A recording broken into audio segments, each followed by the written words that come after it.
Industries, इस company के भी नंबर्स आए, नंबर्स स्ट्रॉन्ग थे हर फ्रंट पर, और हम देख रहे थे उसके बाद स्टॉक चला भी। और इस बीच वायर्स एंड केबल्स कंपनियां फोकस में भी हैं, और कुछ रिपोर्ट्स का ये भी कहना है कि फेस्टिव सीजन जो है वो इन कंपनियों के लिए भी काफी अच्छा जाएगा। डिमांड ट्रेंड इन तमाम कंपनियों के लिए काफी अच्छी नजर आ रही है, और इस फील्ड में केआई इंडस्ट्रीज को एक फायदा मिलता हुआ दिखाई देगा। आज स्टॉक सपाट कारोबार कर रहा है। हमारे साथ कंपनी के टॉप मैनेजमेंट जुड़ चुके हैं। अनिल गुप्ता हमारे साथ मौजूद हैं, सीएमडी कंपनी के। Anil ji, thank you so much ET Now Swadesh को समय देने के लिए। बहुत बहुत मुबारकबाद आपको पहले तो नतीजों के लिए। अब यहाँ से सर हम ये भी समझना चाहेंगे कि डिमांड ट्रेंड कैसा लग रहा है, जैसे कि हम बात भी कर रहे थे कि अच्छा फेस्टिव सीजन भी कंपनी के लिए फायदेमंद होगा, तो कैसा डिमांड ट्रेंड लग रहा है? और अगर एंड यूज सेक्टर की बात करें तो कौन सा सेगमेंट आपके लिए आपकी ग्रोथ में कंट्रीब्यूट कर रहा है सबसे ज्यादा? या धन्यवाद मुझे बुलाने के लिए आपके शो में। डिमांड ट्रेंड केबल इंडस्ट्री के लिए अच्छा है।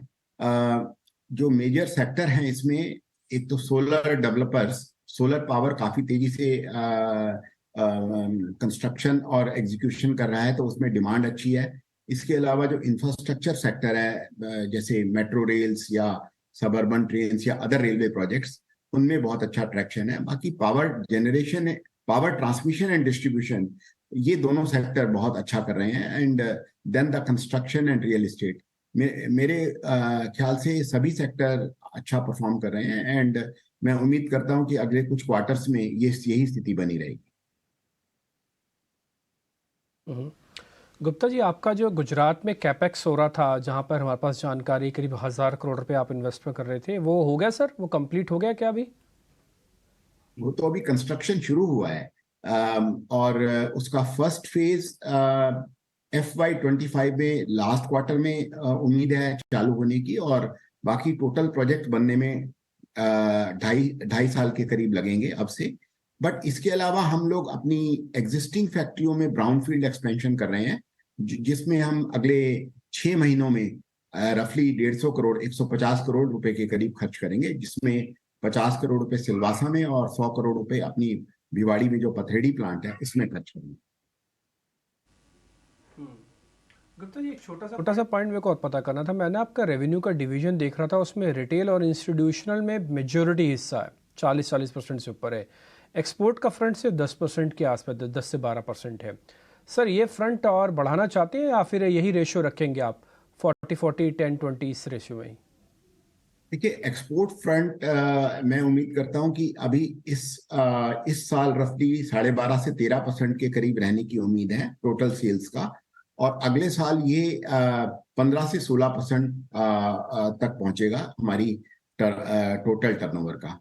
और तो ये डेफिनेटली बढ़ेगा, क्योंकि हम 16-17% की ग्रोथ भी एक्सपेक्ट कर रहे हैं इस साल भी और अगले साल भी। तो एक अच्छा ट्रेंड रहने की उम्मीद है एक्सपोर्ट में।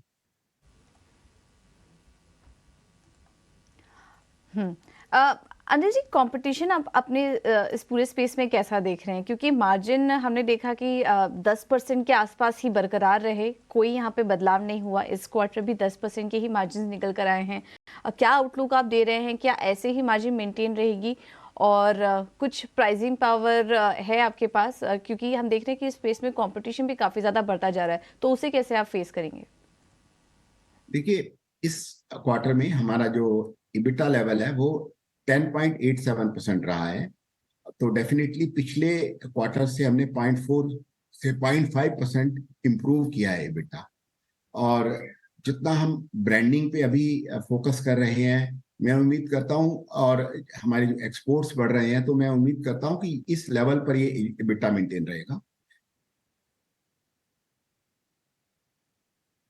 ओके, ठीक है, डन सर। एक और छोटी सी चीज़ मेरे को आपसे पता करनी थी सर। इस समय डोमेस्टिक जो डिमांड है उसमें बहुत बड़ा हिस्सा आपका गवर्नमेंट और रियल एस्टेट में से भी कनेक्टेड है, क्योंकि आप उनके लिए एज एन एंसिलरी काम करते हैं। सर, ये दोनों एरिया से आपको डिमांड अभी भी ठीक ही दिख रही है ना? मतलब गवर्नमेंट फ्रंट से भी और रियल एस्टेट फ्रंट से भी? देखिए, भारत में जितना भी इंफ्रास्ट्रक्चर बनता है वो नॉर्मली गवर्नमेंट बनाती है, या गवर्नमेंट की जो पब्लिक सेक्टर अंडरटेकिंग्स हैं वो बनाती हैं। और वो टर्नकी कॉन्ट्रैक्ट्स देती हैं कॉन्ट्रैक्टर्स को, और हम उन टर्नकी कॉन्ट्रैक्टर्स को केबल सप्लाई करते हैं। तो इसके अलावा जो दूसरा एरिया है, जैसे बहुत सारी इंडस्ट्रीज आ रही हैं, सीमेंट, स्टील, रिफाइनरीज एक्सेट्रा में, तो वो, और या सोलर डेवलपर्स हैं, ये एक प्राइवेट सेक्टर है। तीसरा है रियल एस्टेट, जो अगेन प्राइवेट सेक्टर में काम करता है। तो 40 से 50% डिमांड तो गवर्नमेंट सेक्टर पे डिपेंडेंट होती है, बट हम उसमें डायरेक्टली बहुत कम पार्टिसिपेट करते हैं। हमारा जो मेजर एक्सपोजर है वो उस सेक्टर में जो ईपीसी कॉन्ट्रैक्टर्स काम करते हैं उनके साथ रहता है। तो मुझे नहीं लगता है कि जो इंफ्रा पाइपलाइन जो खुली हुई है वो, उससे कोई डिमांड में कमी आने की कोई उम्मीद है। ठीक है अनिल जी, बहुत शुक्रिया, thank you very much. Back to back आपके अच्छे नंबर्स, आपकी कंपनी की ग्रोथ आपके शेयर प्राइसेस में भी दिख रही है, और 21 साल के अंदर आपका शेयर ऑलमोस्ट डबल भी हुआ। मैं भी देख रहा था चार्ट भी, और इसके लिए बहुत बहुत बधाई। आपने इन्वेस्टर्स को भी अच्छा गेन दिलवाया, और ख़ुद भी आपने अच्छे रिजल्ट से शो किया कि आप कितनी मेहनत कर रहे हैं, और आपको इस अपॉर्चुनिटी का अच्छा फ़ायदा भी मिल रहा है। बहुत बहुत शुक्रिया Anil ji, thank you very much. आज आपने समय निकाल के हमसे बातचीत की, बहुत शुक्रिया। Thank you sir, thank you.